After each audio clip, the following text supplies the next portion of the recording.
الأنبياء والمرسلين بعد رب اشرح لي صدري ويسر لي أمري واحلل عقدة من لساني يفقهوا قولي رب زدني علما آمین۔ محترم حاضرین و محترم ناظرین، ہم اور آپ الحمدللہ اللہ رب العالمین کے کرم اس کے فضل سے ماہ رمضان المبارک کے روزوں کو رکھتے ہوئے آگے بڑھ رہے ہیں، اور آج 11ویں روزے کی مناسبت سے 11ویں پارے کا خلاصہ لے کر کے میں حاضر خدمت ہوں۔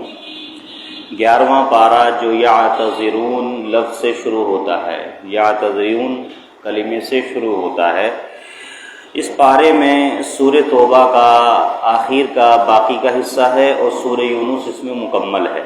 اس پارے میں 11ویں پارے میں سورہ یونس پوری ہے اور سورہ توبہ کا اس میں آخری جو ہے حصہ ہے۔ سورہ توبہ اس کو سورہ توبہ کیوں کہتے ہیں؟ اس کو سورہ برات بھی کہتے ہیں، سورہ توبہ بھی کہتے ہیں۔ اس میں اللہ رب العالمین نے کچھ لوگوں کی توبہ کا ذکر کیا ہے، اس کی مناسبت سے سورہ کا نام سورہ توبہ ہے۔ سورہ یونس حضرت یونس علیہ السلام کی مناسبت سے اس کا نام سورہ یونس رکھا گیا ہے۔ سورہ توبہ کا جو بقیہ حصہ ہے، اللہ رب العالمین نے خاص طور سے اس میں 3 باتوں کا ذکر کیا ہے۔ وہ 3 باتوں میں سے پہلی بات یہ ہے کہ اللہ رب العالمین نے کچھ ایمان والوں کا، کچھ مومنین کا، ایمان والوں کا اللہ رب العالمین نے ذکر کرتے ہوئے اور یہ بیان کیا ہے کہ اہل ایمان کی 9 صفات ایسی ہیں جو اس بارے میں ذکر کی گئی ہیں۔ 9 صفات کیا ہیں؟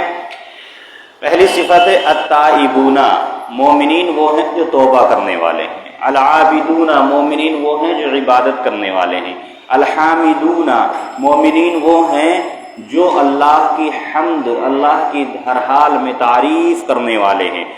السائحون، اللہ رب العالمین کے لیے سجدہ کرنے والے ہیں، اس کے لیے روزہ رکھنے والے ہیں۔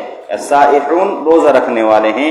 الراکعون رکوع کرنے والے ہیں۔ الساجدون سجدہ کرنے والے ہیں۔ الآمرون بالمعروف لوگوں کو بھلائی کا حکم دینے والے ہیں۔ والناہون عن المنکر لوگوں کو برائی سے روکنے والے ہیں۔ والحافظون لحدود اللہ اور اللہ رب العالمین کی شریعت کی جو حدیں ہیں ان کی حفاظت کرنے والے ہیں۔ وبشر المؤمنین، ایسے ہی ایمان والوں کے لیے خوشخبری ہے۔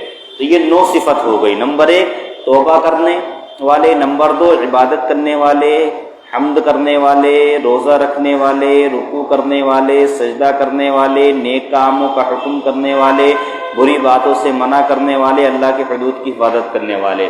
یہ 9 صفات جس کے اندر پائی جائیں وہ مومن ہے، وہ شخص کیا ہے؟ مومن ہے۔ اللہ رب العالمین نے کہا کہ وہ ایمان والا ہے۔ دوسرا نقطہ اللہ رب العالمین نے بیان کیا، مشرکین کی مغفرت نہیں ہو سکتی۔ مشرکین جس کی موت شرک پر ہو جائے وہ نہیں، کیا نام ہے، اس کی مغفرت نہیں ہوگی۔ نبی صلی اللہ علیہ وسلم کے چچا ابو طالب کا آخری وقت آیا تو آپ ان کے پاس گئے اور کلمہ پڑھنے کو کہا۔ ابو جہل اور اس کے ساتھیوں نے منع کیا، حتیٰ کہ اسی حال میں ان کا انتقال ہو گیا۔ نبی صلی اللہ علیہ وسلم نے فرمایا، جب تک اللہ تعالیٰ کی طرف سے مجھے روک نہیں دیا جائے گا میں آپ کے لیے استغفار کرتا رہوں گا، یعنی دعا کرتا رہوں گا آپ کے لیے معافی کی۔ جس پر یہ آیت نازل ہوئی، یہ صحیح بخاری کی روایت ہے۔ سورہ قصص کی آیت انک لا تہدی من احببت بھی اسی سلسلے میں نازل ہوئی ہے، یہ مسند احمد میں ہے۔ اسی طریقے سے نبی کریم صلی اللہ علیہ وسلم نے اپنے والدہ کے لیے مغفرت کی دعا کرنے کی اجازت طلب فرمائی، تو جس پر یہ آیت اتری۔ کون سی آیت اتری؟ یہ والی جو اس بارے میں ہے، ما کان للنبی والذین آمنوا ان یستغفروا للمشرکین۔ اللہ اکبر۔ دیکھیے یہ قرآن کی بڑی واضح آیت ہے۔ جب نبی صلی اللہ علیہ وسلم کے ماں، باپ اور چچا کا ذکر آتا ہے تو بھولے بھالے، ان پڑھ، کم پڑھے لکھے مسلمان ہتے سے اکھڑ جاتے ہیں۔ بہت سنجیدگی سے سنیے گا، بہت سنجیدگی سے سنیے گا، بہت آرام سے سنیے گا یہ باتیں، اور اس پہ مار کاٹ تک کی نوبت آ جاتی ہے۔ لٹھ چل پڑتا ہے اور آدمی جو ہے سنتا کچھ نہیں ہے، سمجھتا کچھ نہیں ہے، بس لڑائی جھگڑا کرنا شروع کر دیتا ہے۔ جب نبی کے ماں اور باپ کا ذکر آتا ہے اور نبی کے چچا ابو طالب کا ذکر آتا ہے تو کوفی روایتیں اس قدر پھیلا دی گئی ہیں. کوفی روایتیں کا مطلب یہ ہے وہ روایتیں جن کی فیکٹری کوفہ میں لگائی گئی، جن کی فیکٹری مصر میں لگائی گئی، جن کی فیکٹری ایران میں لگائی گئی، اور وہاں پر کچھ لوگوں کو خاص کیا گیا، وہ روایت ہی گڑھتے تھے، وہ حدیث ہی بنایا کرتے تھے. کس کے خلاف بناتے تھے اور کس کی شان میں بناتے تھے وہ بھی میں بتا دوں. حضرت علی رضی اللہ تعالی عنہ، حضرت فاطمہ رضی اللہ تعالی عنہ اور حسن حسین رضی اللہ تعالی عنہما کے فضائل میں وہ حدیثیں گڑھا کرتے تھے، لمبی لمبی پھینکا کرتے تھے، وہ چھوڑا کرتے تھے. حضرت علی رضی اللہ تعالی عنہ اہل بیت کے فضائل ہیں، مسلم ہیں، قرآن و حدیث کی روشنی میں ان کے فضائل ہیں، اس سے انکار کوئی نہیں کر سکتا. لیکن جھوٹی من گھڑت روایتیں بنا کر کے ان کے فضائل ثابت کرنے کا مطلب کیا ہے؟ اہل سنت کو آپس میں لڑانا، اہل سنت کو آپس میں لڑانا. تو لہذا یہاں تک کہ ہمارے بہت سارے بھولے بھالے سنی بھائیوں کا یہ عقیدہ ہے. کیا عقیدہ ہے؟ کہ آپ صلی اللہ علیہ وسلم کے ماں باپ کی ایمان پر موت ہوئی ہے. ہمارے سنی بھائیوں کا عقیدہ یہ ہے کہ ابو طالب کی بھی ایمان پر موت ہوئی ہے. بہت سارے بھولے بھالے مسلمان آ گئے ہیں دام فریب میں اور شیعی اور کوفی روایتوں کا شکار ہو گئے ہیں، جبکہ قرآن کی آیت بالکل صاف کہہ رہی ہے. پہلی آیت اِنَّكَ لَا تَهْدِي مَنْ أَحْبَبْتَ، یا صلی اللہ علیہ وسلم کو سمجھایا جا رہا ہے آپ کے چچا ابو طالب کا جب انتقال ہونے سے پہلے آپ ان کو تلقین کرنے گئے ہیں کلمہ لا الہ الا اللہ کی، تو آخری جو کلمہ ہے ان کا، ان کی منہ سے یہ نکلتا ہے کہ میں اپنے باپ اور دادا کے دین پر، اپنے خاندان والوں کے دین پر مر رہا ہوں. ابو طالب دنیا میں بہت اچھا ساتھ دیا. دیکھیے اللہ رب العالمین نے یہ جو واقعہ ہوا اس کے اندر بھی بڑی حکمت و نصیحت ہے. میں آپ کو بتا دوں کیا حکمت ہے. اللہ رب العالمین دیکھیں نبی پاک صلی اللہ علیہ وسلم چھپ چھپ کے عبادت کیا کرتے تھے، نمازیں پڑھا کرتے تھے. چچا نے ایک دن دیکھ لیا، پوچھا بھتیجے یہ کیا ہے؟ کہا یہ اللہ کی عبادت ہم کرتے ہیں. کہا اچھا، تو کہا ایسا تم بے خوف عبادت کرو، تمہیں آج کے بعد کوئی ٹچ نہیں کرے گا، ہاتھ نہیں لگائے گا. تھوڑا حوصلہ بڑا، ہمت بڑی آپ صلی اللہ علیہ وسلم کی.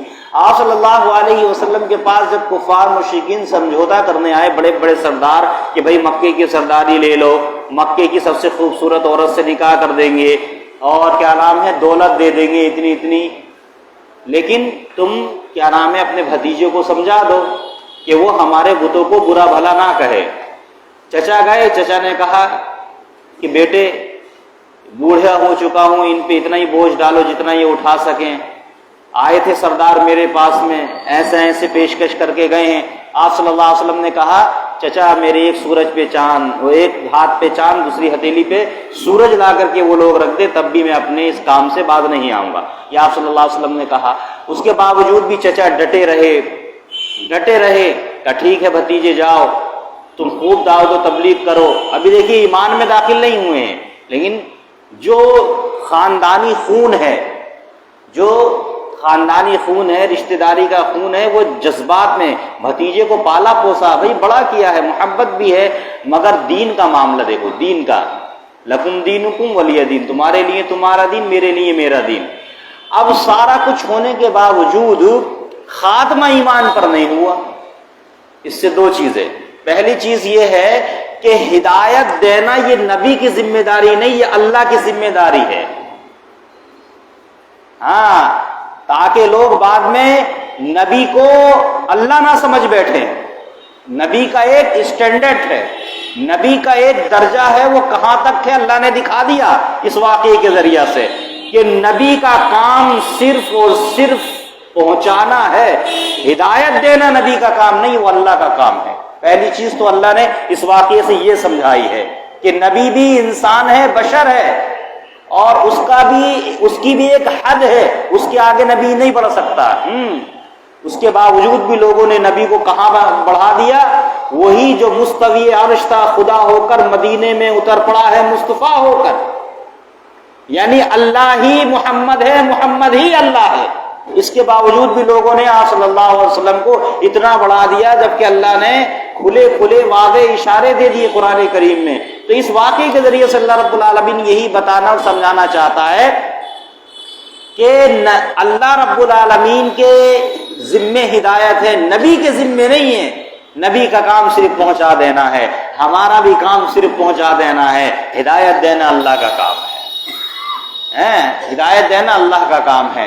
لوگ کیا کہتے ہیں، وہ تو نبی آپ صلی اللہ علیہ وسلم سے تھے۔ خواجہ صاحب کے بارے میں کیا روایت مشہور ہے، یہی اجمیر والے جو راجستھان میں ہے، کہ جب ادھر کو نگاہ ڈالی تو 90 لاکھ کو کلمہ پڑھا دیا، جب ادھر نگاہ ڈالی تو 90 لاکھ کو کلمہ پڑھا دیا۔ یہ جھوٹی من گھڑت روایتیں ہیں۔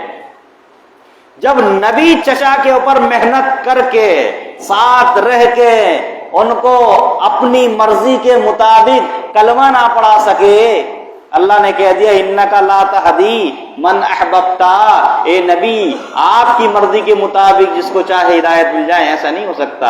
اللہ جس کو چاہے ہدایت دینا، اس کو ہدایت ملے گی۔ اور دوسری چیز اس واقعے سے یہ ثابت کی اللہ رب العالمین نے کہ خاندانی محبت، پدری محبت، عائلی محبت، دوستانہ محبت، رشتہ داری کی محبت، ساری کی ساری محبتیں بیکار ہے ایمان کی محبت کے سامنے۔ ابو طالب کو یہ ساری محبتیں تھیں، ایمانی محبت نہیں تھی، تبھی تو کلمہ نہیں پڑھا۔ سمندر کے جھاگ کی طرح بیٹھ گئی، ساری وہ محبت ختم ہو گئی جب ایمان لانے کی نوبت آئی اور باری آئی، کلمہ نہیں پڑھا۔ تو اللہ رب العالمین نے یہی بات کہی۔ اب دیکھیے والدہ، یہ تو چچا کے تعلق سے ہو گیا۔ تو لوگ کیا کہتے ہیں، چچا، بہت سارے لوگوں نے روایتیں گڑھی ہیں، کیا گڑھی ہیں کہ بھائی ایسا ہے چچا نے کلمہ پڑھا تھا۔ اچھا ٹھیک ہے، کیسے پڑھا تھا؟ نہیں پڑھا تھا۔ تو بعض لوگ کہتے ہیں نہیں پڑھا تھا، اس کے بعد میں نبی قبر پہ گئے، نبی نے زندہ کیا، کلمہ پڑھایا اور لٹا دیا، ٹھیک ہے۔ اس کے بعد میں یہی واقعہ آپ صلی اللہ علیہ وسلم کی والدہ کے بارے میں بھی ہے۔ والد تو پیدائش سے پہلے ہی آپ صلی اللہ علیہ وسلم ابھی رحم مادر میں تھے، پیٹ میں تھے اپنی ماں کے۔ آپ صلی اللہ علیہ وسلم کے جو والد عبداللہ ہیں وہ پہلے ہی انتقال کر گئے تھے، مدینہ گئے تھے تجارت کے لیے۔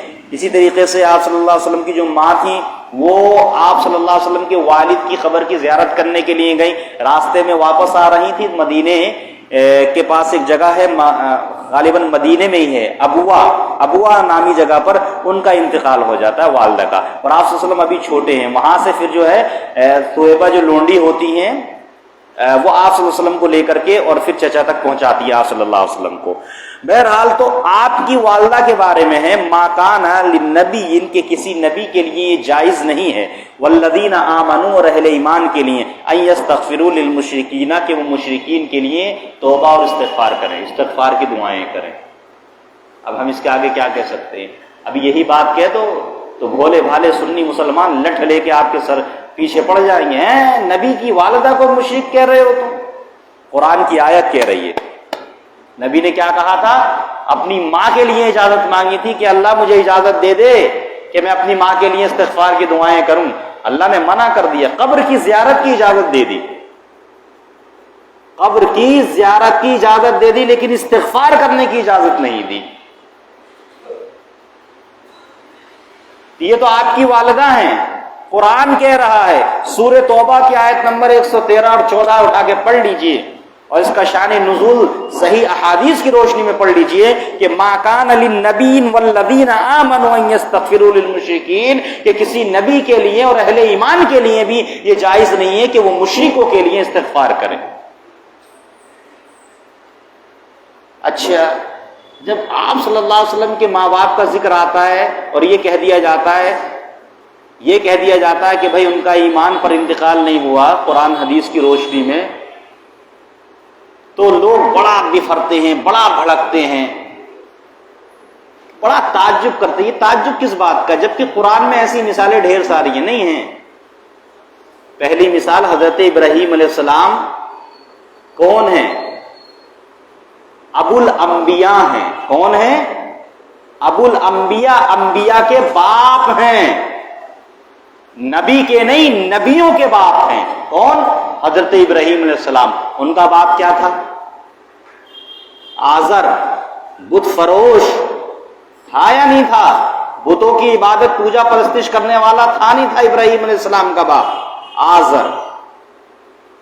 لوط علیہ السلام حضرت ابراہیم علیہ السلام کے رشتہ دار ہیں، خالہ داد غالباً بھائی ہیں، ایک ہی زمانہ نبوت ہے، قریب قریب علاقوں میں ہیں۔ حضرت ابراہیم علیہ السلام کہاں ہیں؟ فلسطین میں ہے، پیلسٹائن میں ہے، اور یہ کہاں ہیں؟ سدوم میں ہیں۔ لوط علیہ السلام قریب قریب علاقہ ہے، ایک ہی زمانہ ہے۔ لوط علیہ السلام لوگوں کو سمجھا رہے ہیں، منا رہے ہیں، لڑکوں کے ساتھ میں ہومو سیکسولیٹی کا جو شکار ہو گئے تھے، لیسبین اور گے وغیرہ کا جو سسٹم ان لوگوں نے اپنے یہاں رائج کر رکھا تھا، اللہ رب العالمین نے روکا، منع کیا۔ لوط علیہ السلام روک رہے، منع کر رہے ہیں، اور لوط علیہ السلام کی بیوی کیا کہہ رہی ہے؟ آؤ، وہ دعوت دے رہی ہے۔ تو یہ سارے واقعات سن کے لوگوں کو تعجب کیوں نہیں ہوتا؟ دیکھو یہ بھی تو مثالیں ہیں، یہ بھی تو نبی کی بیوی ہے کہ جب فرشتے آئے تو گاؤں کے لونڈوں سے کہا کہ آؤ میرے گھر خوبصورت لونڈے آئیں، دعوت دے دی۔ جب فرشتے خوبصورت انسان بن کر کے آئے تو دعوت کس نے دی تھی؟ بستی کے لوگوں کو کس نے بلایا تھا؟ کیا غلط کام کرنے کے لیے میرے گھر میں خوبصورت لونڈے آئے ہوئے ہیں؟ لوط علیہ السلام ہاتھ جوڑ رہے، منع کر رہے ہیں، کہہ رہے یہ میری بیٹیاں ہیں، ان سے نکاح کر لو، شادی کر لو، بیاہ کر لو، اور ان سے اپنی خواہشات پوری کرو، نکاح شادی بیاہ کر کے، مگر ان کو چھوڑ دو، کیونکہ ان کو معلوم تھا یہ فرشتے ہیں، تو فرشتوں کو چھوڑنے تیار نہیں، اور آگے آگے ان کی بیوی تھی۔ تو اچھا یہ واقعہ سن کے تعجب کیوں نہیں ہوتا لوگوں کو؟ جب نبی کی آپ صلی اللہ علیہ وسلم کے چچا کا، والد کا، ماں کا نام آتا ہے تو لوگ فالتو میں یوں ہی بغیر تحقیق، بغیر علم کے بھڑک جاتے ہیں۔ اسی کو تو کہتے ہیں جھوٹی محبت، جھوٹی محبت، اور اس جھوٹی محبت کے نتیجے ہمیں اور آپ کو آج بھگتنے پڑ رہے ہیں۔ تو لہذا ہم نہیں کہہ سکتے کہ آپ صلی اللہ علیہ وسلم کے والدین کا ایمان پہ خاتمہ ہوا ہے اور آپ صلی اللہ علیہ وسلم کے چچا کا بھی ایمان پہ خاتمہ ہوا۔ واضح دلائل ہیں، حدیث میں آتا ہے آپ صلی اللہ علیہ وسلم نے فرمایا کہ سب سے ہلکا عذاب جہنم میں ابو طالب کو دیا جائے گا، اور شیعوں کے مطابق ابو طالب پتہ کون ہے؟ اگر ان کی روایتیں آپ نے پڑھنی ہے تو ان کے مطابق تو ایسا محسوس ہوگا کہ ابو طالب اللہ ہیں، نعوذ باللہ من ذالک۔ کہتے ہیں دین ابو طالب کے گھر میں اترا، قرآن ابو طالب کے گھر میں اترا، نبی ابو طالب کے گھر میں۔ نبی صلی اللہ علیہ وسلم پر ایسا شارٹ کٹ مارتے ہیں شیعہ، نام بھی لیں گے اور آپ کو محسوس بھی نہیں ہونے دیں گے کہ یہ یہاں پر گھوٹالہ کر گئے ہیں۔ ایسا شارٹ کٹ مارتے ہیں، ایسا شارٹ کٹ مارتے ہیں، سیدھا ابو طالب اور حضرت علی پر پہنچ جاتے ہیں، سیدھا ابو طالب اور حضرت علی پر پہنچ جاتے ہیں۔ ایک دم سے نام لیں گے لیکن آپ کو غیر محسوس طریقے سے وہاں پہنچا دیں گے اور آپ سمجھ نہیں پائیں گے۔ تو اللہ رب العالمین نے صاف کہہ دیا کہ کسی مشرکین کے لیے استغفار کی دعا نہیں کر سکتے۔ وَلَوْ كَانُوا أُولِي قُرْبَىٰ لیو، اللہ نے اور وضاحت کر دی، چاہے وہ تمہارا قریبی رشتہ دار ہی کیوں نہ ہو، ماں باپ ہی کیوں نہ ہو، شرک پہ مرا ہے تو نہیں۔ من بعد ما تبین لهم انہم اصحاب الجحیم، اس بات کے باوجود کہ اللہ رب العالمین نے واضح کر دیا، کیا کر دیا؟ کہ وہ جہنمی ہیں، پھر بھی استغفار کیا جائے گا؟ نہیں کیا جائے گا۔ ٹھیک ہے، وما کان استغفار ابراہیم لابیہ، دیکھیے ابراہیم علیہ السلام کے باپ کا نام آ گیا، واقعے کا ذکر آ گیا، اور اسی طریقے سے ابراہیم علیہ السلام کو بھی استغفار کی اجازت نہیں ملی اپنے باپ کے لیے، مگر کیا؟ اب موعدۃ وعدھا ایاہ، ایک مختصر سا وعدہ ہے جو اللہ رب العالمین نے ان سے کیا ہے، اور وہ کیا ہے کہ اللہ رب العالمین عذاب میں جب تخفیف کرے گا ابراہیم علیہ السلام کی، تو ابراہیم علیہ السلام سے کہا گیا اپنے پیروں کی طرف دیکھو، تو حضرت ابراہیم علیہ السلام جب پیروں کی طرف دیکھیں گے تو وہاں ایک چھوٹا سا بجو بیٹھا ہوگا، وہی حضرت ابراہیم کا باپ ہوگا، اللہ تعالیٰ بجو بنا دے گا۔ ابو الانبیاء ہیں ابراہیم علیہ السلام۔ جنریٹر چلا دو، کوئی لڑکا جنریٹر چلانا جانتا ہے؟ کوئی ہے؟ چلا دے۔ تو ابراہیم علیہ السلام ابو الانبیاء ہیں۔ کتنے نبی ہوئے ہیں؟ آپ صلی اللہ علیہ وسلم حضرت ابراہیم علیہ السلام کی نسل سے ہیں، نہیں ہیں؟ آخری سب سے حضرت ابراہیم علیہ السلام کی نسل میں سب سے آخری نبی کون ہے؟ جناب محمد الرسول اللہ صلی اللہ علیہ وسلم۔ تو اللہ رب العالمین نے صاف انکار کر دیا۔ اس کے بعد پھر اللہ رب العالمین نے منافقین کا ذکر کرتے ہوئے فرمایا کہ کہ غزوہ تبوک یہ بھی ایک بڑا طویل واقعہ ہے، شاید میں نے کئی بار اس کو بیان بھی کیا ہے کہ غزوہ تبوک میں شریک نہ ہونے کی وجہ سے منافقین نے جھوٹے قصے کہانیاں بیان کی کہ اب یوں رہ گئے. اس میں 3 صحابہ اکرام بھی تھے جو پیچھے رہ گئے تھے. کون تھے؟ مرارہ بن ربیع، کعب بن مالک، ہلال بن امیہ. یہ 3 صحابہ اکرام تھے، یہ تینوں بھی اس غزوہ تبوک سے پیچھے رہ گئے تھے.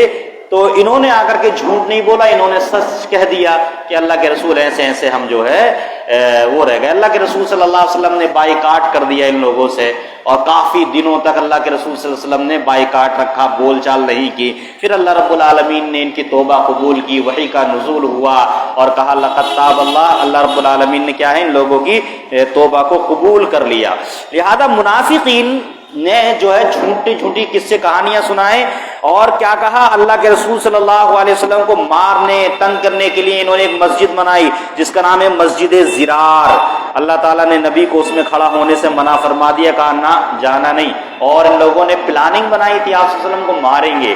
تو اللہ رب العالمین نے اسی کا ذکر کرتے ہوئے فرمایا والذین اتخذوا مسجدا زرارا، وہ لوگ جنہوں نے نقصان پہنچانے کے لیے نبی کو مارنے کے لیے مسجد بنائی، مسجد زرار بنائی. وکفرن کیا ہے؟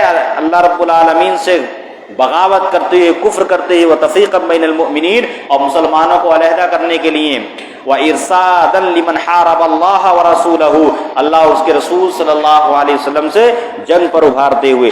لا تقم فیہ ابدا، اللہ رب العالمین نے فرمایا کہ لا تقم فیہ ابدا، اس میں کبھی بھی آپ کھڑے نہ ہوں. لمسجد اسس علی التقوی، تو اللہ رب العالمین نے کہا کہ اس کی بنیاد تقوی پہ نہیں رکھی گئی ہے، جس کی بنیاد تقوی پہ رکھی گئی ہے اس مسجد میں آپ جائیں، لہذا اس میں کھڑے نہ ہو.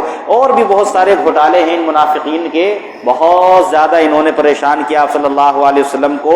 کفار و مشرکین یہودیوں کے ساتھ میں مل کر کے ان منافقین نے بہت نقصان پہنچایا ہے. بہرحال اللہ رب العالمین نے انہی منافقین کی مذمت کی. پھر آگے سورہ یونس میں اللہ رب العالمین نے 3 باتیں بیان کی ہیں. پہلی بات یہ ہے کہ انسانوں کی اللہ تعالیٰ سے اللہ رب العالمین کیا چاہتا ہے، انسانوں سے کیا چاہتا ہے، اس بات کا ذکر کیا ہے. یہ وہ اور انسان اللہ رب العالمین سے کیا چاہتے ہیں. وَإِذَا مَسَّ الْإِنسَانَ الضُّرُّ دَعَانَ لِجَنبِهِ أَوْ قَاعِدًا أَوْ قَائِمًا فَلَمَّا كَشَفْنَا، دیکھو جب انسان کو تکلیف ہوتی ہے، پریشانی ہوتی ہے، اب وہ لیٹا ہے، بیٹھا ہے، کھڑا ہے، اللہ کو پکارنے لگتا ہے، اللہ پریشان ہوں، یہ ہے وہ ہے، پکارنے لگتا ہے. ٹھیک ہے نا. اللہ رب العالمین کو تو بندے سے کچھ چاہیے نہیں، لیکن بندے کو تو چاہیے ہوتا نا. تو بندہ کیا کرتا ہے؟ وَإِذَا مَسَّ الْإِنسَانَ الضُّرُّ، جب کوئی پریشانی انسان کو پہنچتی ہے، دعانا لجنبه، کروٹ پر لیٹا ہے تو ہمیں پکار رہا ہے، کھڑا ہے تو ہمیں پکار رہا ہے، بیٹھا تو ہمیں پکار رہا ہے. فلما کشفنا عنہ ضرہ، اور جب ہم اس کی تکلیف اور پریشانی دور کر دیتے ہیں، مر کأن لم يدعنا الى الضر مسه كذلك زين للمسرفين ما كانوا يعملون. تو معاملہ کیا ہوتا ہے؟ اللہ رب العالمین سے مانگا، اللہ رب العالمین نے دیا، اس کو ٹھیک کر دیا، تکلیف وغیرہ دور ہو گئی، تو وہ گویا ایسے ہو جاتا ہے جیسے اس نے اللہ سے مانگا ہی نہیں تھا. اللہ کو بھول جاتا ہے. کیا کرتا ہے؟ اللہ کو بھول بیٹھتا ہے، اور اللہ رب العالمین اس کو ٹھیک تو کر دیتا، آزمائش کے لیے اس کو چھوڑ دیتا ہے، اور دیکھنا چاہتا ہے کہ کس طریقے سے یہ میری شکر گزاری کرے گا یا نہ شکری کرے گا. بندہ جو ہے نہ شکری کر بیٹھتا. اللہ نے کئی جگہ اس کی مثالیں بیان کی ہیں. ایک میاں بیوی ہیں، شادی ہوئی دونوں کی، اب اللہ سے بچہ مانگ رہے ہیں، اللہ بچہ دے دے، اللہ سے مانگا، خیر بہرحال کوئی بات نہیں. اللہ رب العالمین نے وہ بچہ عطا کر دیا. کچھ دن تک امتحان لیا، کچھ دن تک کیا لیا؟ امتحان لیا. اب اللہ کو چھوڑ کے غیر اللہ کے در پہ چلا گیا. اب اچانک سے وہ ان دونوں کو بچہ مل گیا، دیا تو وہ اللہ نے، لیکن نہیں، وہ اللہ کی طرف منسوب نہیں ہوگا. اب وہ بالے میاں کی طرف منسوب ہوگا، وہ کچھوچا کی طرف منسوب ہوگا، وہ اجمیر کی طرف منسوب ہوگا، وہ بریلی کی طرف منسوب ہوگا، وہ دیوا کی طرف منسوب ہوگا، لیکن عرش والے کی طرف منسوب نہیں ہوگا کہ یہ اللہ نے دیا ہے. نہیں، یہ فلاں نے دیا، فلاں نے دیا، فلاں نے دیا. تو یہی اللہ کی ناشکری ہے، دھوکہ ہے. اللہ کو بندہ اللہ کو دھوکہ دینا چاہتا ہے. اللہ کو کوئی دھوکہ دے سکتا نہیں، وہ اپنے آپ کو دھوکہ دے رہا ہے. اگلی بات اللہ رب العالمین نے بیان فرمائی ہے. کیا بیان فرمائی؟ ہاں، تو اللہ رب العالمین نے آگے اکرمہ بن ابی جہل کے بارے میں جو آیات ہیں اس میں ذکر آیا ہے، آتا ہے کہ جب مکہ فتح ہوا تو یہ وہاں سے فرار ہو کر کشتی میں سوار ہوا، اور اس کے بعد میں کیا ہوا کہ کشتی طوفانی ہواؤں کی زد میں آ گئی، جس پر ملاح نے لوگوں سے کہا کہ اللہ واحد سے پکارو اور اس سے کیا نام ہے نجات کے لیے آواز لگاؤ۔ لہذا تمام کے تمام لوگ اللہ کو پکارنے لگے۔ یہ لوگ مشرک تھے لیکن اللہ کو پکارنے لگے، بتوں کو نہیں پکارا۔ اس کے بعد میں کیا ہوا، اللہ نے ان کو بچا لیا، سمندر سے یہ نکل کر کے چلے آئے۔ اکرمہ کہتے ہیں کہ میں نے سوچا اگر سمندر میں نجات دینے والا صرف ایک اللہ ہے تو خشکی میں بھی یقیناً وہی نجات دینے والا ہے، اور یہی بات محمد بھی کہتے ہیں۔ کون ہے یہ؟ ابو جہل کا بیٹا ہے اکرمہ۔ چنانچہ انہوں نے فیصلہ کر لیا اگر یہاں سے زندہ بچ کر میں نکل گیا تو واپس جا کر اسلام قبول کر لوں گا۔ چنانچہ یہ نبی صلی اللہ علیہ وسلم کی خدمت میں حاضر ہوئے اور انہوں نے اسلام قبول کر لیا، ابو جہل کے بیٹے اکرمہ نے۔ لہذا اسی کے تعلق سے اللہ نے قرآن میں آیت نازل فرمائی، هو الذي يسيركم في البر والبحر حتى اذا كنتم في الفلك وجرين بهم بريح طيبة وفرحوا بها جاءتها ريح عاصف وجاءهم الموج من كل مكان وظنوا انهم احيط بهم دعوا الله مخلصين له الدين لئن انجیتنا من هذه لنکونن من الشاکرین۔ یہ پوری آیت اکرمہ بن ابو جہل کے بارے میں نازل ہوئی ہے، ابو جہل کا بیٹا جنہوں نے اسلام قبول کیا اور صحابی بن گئے۔ پھر اللہ رب العالمین نے توحید کا بیان کیا ہے، رازق کون ہے؟ اللہ ہے، اس کا ذکر کیا ہے۔ مالک کون ہے؟ اللہ ہے۔ خالق کون ہے؟ اللہ ہے۔ اور ہر قسم کی تدبیر کرنے والا کون ہے؟ اللہ ہے۔ اس بات کا اللہ رب العالمین نے ذکر کیا۔ قل من یرزقکم من السماء والارض ام من یملک السمع والابصار ومن یخرج الحی من المیت ویخرج المیت من الحی ومن یدبر الامر فسیقولون اللہ قل افلا تتقون۔ یہ اللہ نے پورا ذکر اس آیت میں کیا ہے۔ آگے اللہ رب العالمین نے نوح علیہ السلام کا قصہ بیان کیا جسے ہم اور آپ پورا جانتے ہیں، کیسے کیسے نوح علیہ السلام کی قوم نے ستایا، پریشان کیا، پھر کیسے آسمان سے پانی برسا، کیسے زمین سے پانی نکلا، کیسے کشتی بنی اور کتنے لوگ پھر اس میں ہلاک اور برباد ہوئے، اور کیسے نوح علیہ السلام کی کشتی پہاڑ پر جا کر کے رکی۔ یہ ساری چیزیں ہم اور آپ سنتے رہتے ہیں۔ موسیٰ اور ہارون علیہ السلام کا قصہ ہے، پھر یونس علیہ السلام کا قصہ ہے کہ کیسے کیسے وہ مچھلی کے پیٹ میں پہنچ گئے، کیسے کیسے مچھلی کے پیٹ میں پہنچے۔ ہلکی سی انہوں نے غلطی کی تھی، اللہ نے انہیں مچھلی کے پیٹ میں پہنچا دیا، ٹھیک ہے، فوراً مچھلی کے پیٹ میں گئے۔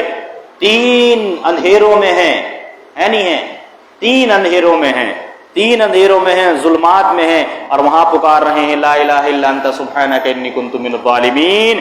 اللہ نے کیا کہا؟ ٹھیک ہے، غلطی کا احساس ہوا، مچھلی کو حکم دیا، وہ دریا کے کنارے پر جا کر کے ان کو چھوڑ آئی۔ پھر اللہ رب العالمین نے ذکر کیا ہے کہ اولیاء اللہ کون ہے۔ یہ اولیاء اللہ کو بھی سمجھنا بہت ضروری ہے، وقت بڑا کم ہے، وقت بڑا شارٹ پڑ جاتا ہے۔ بہرحال اولیاء اللہ کون ہے؟ ان کی سب سے بڑی مثال، واضح طور پر نشانی یہ ہے کہ جو 5 وقت کا نمازی ہے اور توحید پرست ہے وہ اللہ کا ولی ہے۔ جو یہ کہے کہ میرے اوپر نماز فرض نہیں ہے، میرے اوپر روزے فرض نہیں ہیں، جو تعویذ بنا کے دے رہا ہے اور جو ناجائز طریقے سے جھاڑ پھونک کر رہا ہے، ناجائز طریقے سے ٹوٹکے کر رہا ہے، وہ اللہ کا ولی نہیں، وہ شیطان کا ولی ہے، وہ اولیاء الشیطان ہے، اولیاء اللہ نہیں ہے۔ لہذا ایسے ولیوں سے بچ کے رہنا چاہیے۔ آگے فرعون کے غرق ہونے کا دلچسپ واقعہ اللہ نے اسی پارے میں بیان کیا ہے، یہ تھوڑا سا سن لیجئے۔ فرعون جو ہے پیچھا کرنے کے لیے چلا، موسیٰ علیہ السلام کے پیچھے جو ہے چلا۔ جب وہ پیچھے چلا تو سمندر دیکھا کہ راستہ بن گیا ہے اور بنی اسرائیل اور موسیٰ علیہ السلام نکل رہے ہیں، تو اس نے سوچا میں بھی نکل جاؤں گا، لہذا یہ بھی سمندر میں پہنچ گیا۔ اور پہنچنے کے بعد میں جب یہ ڈوبنے لگا، اللہ نے حکم دے دیا، سمندر مل گیا، تو کہتا آمنت انہ لا الہ الا الذی آمنت بہ بنو اسرائیل وانا من المسلمین۔ اب دیکھیں یہ کلمہ پڑھ رہا ہے فرعون نے کلمہ پڑھا، کہاں؟ ڈوبتے وقت سمندر میں اس نے کلمہ پڑھا تھا کہ میں ایمان لاتا ہوں، آمنتو، میں اس اللہ پر ایمان لاتا ہوں جس پر بنی اسرائیل ایمان لائے۔ اللہ نے کہا آلانا، اب ایمان لائے گا؟ نہیں، اب تیرا ایمان قابل قبول نہیں ہوگا۔ اس لیے حدیث شریف میں آتا کہ مرنے کے وقت کلمہ پڑھنا انسان کو فائدہ نہیں پہنچائے گا، آخری وقت کا ایمان. تو کہا کہ اب تیرا اللہ نے منہ میں جو ہے جبرائیل علیہ السلام کو حکم دیا, مٹی ٹھونس دی منہ میں جا کے فرعون کے. اس کے بعد میں پھر جو ہے ڈوب کے وہ مر گیا. پھر فرعون کہاں سمندر میں پڑا رہا, پھر ریت میں دفنایا گیا, زمین نے بھی پھینک دیا, ہٹاؤ اس بدبخت کو میرے پیٹ میں مت دفن کرو. آج تک وہ مصر کے میوزیم میں پڑا ہے. عبرت کی نشانی. اللہ نے کیا کہا تھا, ہم تجھے عبرت کی نشانی بنا دیں گے تیرے بعد کے آنے والے لوگوں کے لیے. تو اللہ رب العالمین نے وہی بنا دیا. پھر اس کے بعد میں اللہ رب العالمین نے فرمایا کہ نفع اور نقصان کا مالک دیکھو اللہ ہے. کوئی نفع نقصان کا مالک نہیں ہے سوائے اللہ کے. اللہ ہی نفع پہنچاتا, اللہ ہی نقصان پہنچاتا. اسی لیے آپ صلی اللہ علیہ وسلم نے کیا کہا تھا کہ جب تم مدد مانگو اللہ سے مانگو, جب تم کوئی چیز طلب کرو تو اللہ سے طلب کرو. اور کیا کہا تھا کہ پوری دنیا مل کر کے آپ کو فائدہ پہنچانا چاہے اور اللہ نہ چاہے تو کوئی فائدہ نہیں پہنچا سکتا, اور پوری دنیا مل کے تمہیں نقصان پہنچانا چاہے اور اللہ نہ چاہے تو کوئی نقصان نہیں پہنچا سکتا. لہذا اللہ رب العالمین ولا تدع من دون اللہ ما لا ينفعك ولا يضرك فإن فعلت فإنك إذا من الظالمین. اب اگر اللہ کے در کو چھوڑ کر کے کسی اور پہ در پہ گئے تو ہم سے بڑا ظالم کون ہو سکتا ہے. اللہ رب العالمین سے دعا ہے کہ الہ العالمین تو ہمیں ظالم ہونے سے بچائے, ہماری حفاظت فرمائے اور ہمیں صرف اور صرف اپنا محتاج بنائے, کسی اور کا ہمیں محتاج نہ بنائے. آمین یا رب العالمین. ربنا تقبل منا انک انت السمیع العلیم وتب علینا انک انت التواب الرحیم. وصلی اللہ علی النبی. السلام علیکم ورحمۃ اللہ.